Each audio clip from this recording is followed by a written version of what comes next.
সারা দেশের মানুষের শ্রদ্ধা ভালোবাসায় সিক্ত হয়ে চিরনিদ্রায় শায়িত ইনকিলাব মঞ্চের মুখপাত্র ওসমান হাদীর সমাধিস্থল দেখতে আজও ভিড় করছেন সাধারণ মানুষ।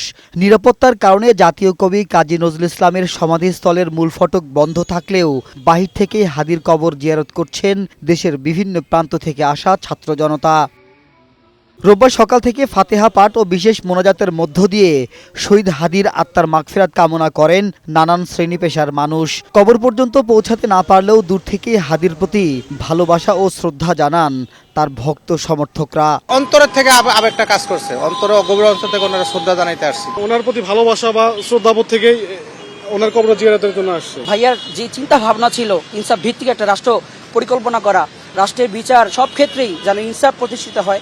বিক্ষুব্ধরা জানান প্রকাশ্য দিবালোকে হাদীকে হত্যার ঘটনা চোখে আঙ্গুল দিয়ে দেখিয়ে দেয় দেশের নিরাপত্তা পরিস্থিতি কতটা নাজুক। নিরাপদ বাংলাদেশ গড়তে আইন শৃঙ্খলা বাহিনীকে কঠোর হওয়ার তাগিদ দেন তারা। নিরাপত্তা দিতে পারলো না আমার ভাইয়ের, কেন এখন কবরের ভাড়া দিতে হচ্ছে তাদের? আমার ভাইয়ের মতন এখনো যারা জীবিত আছে আমরা চাই তাদের হাত ধরেই দেশে ন্যায় আসুক। এখানে সুন্দরভাবে একটা পরিবেশে বসবাস করার জন্য আইনের যেমন প্রতিরোধ দরকার এবং ন্যায্য বিচারেরও দরকার। আমরা চাইবো সরকার যেন এগুলো তাড়াতাড়ি বিচারটা সম্পূর্ণ করে। তাকে এই নির্মমভাবে হত্যা করা হয়েছে, এর বিচার যেন অবিলম্বেই করা হয়। শ্রদ্ধা জানাতে আসা ছাত্র জনতা জানান হাদীর দেশ গড়ার যে স্বপ্ন তা বাস্তবায়ন করতে লড়াই অব্যাহত থাকবে।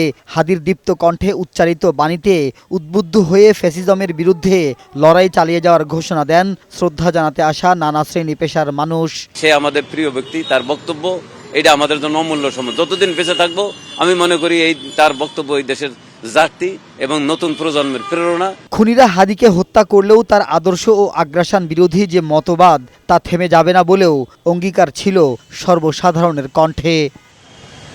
মাবুত আজমি, বৈশাখী সংবাদ, ঢাকা।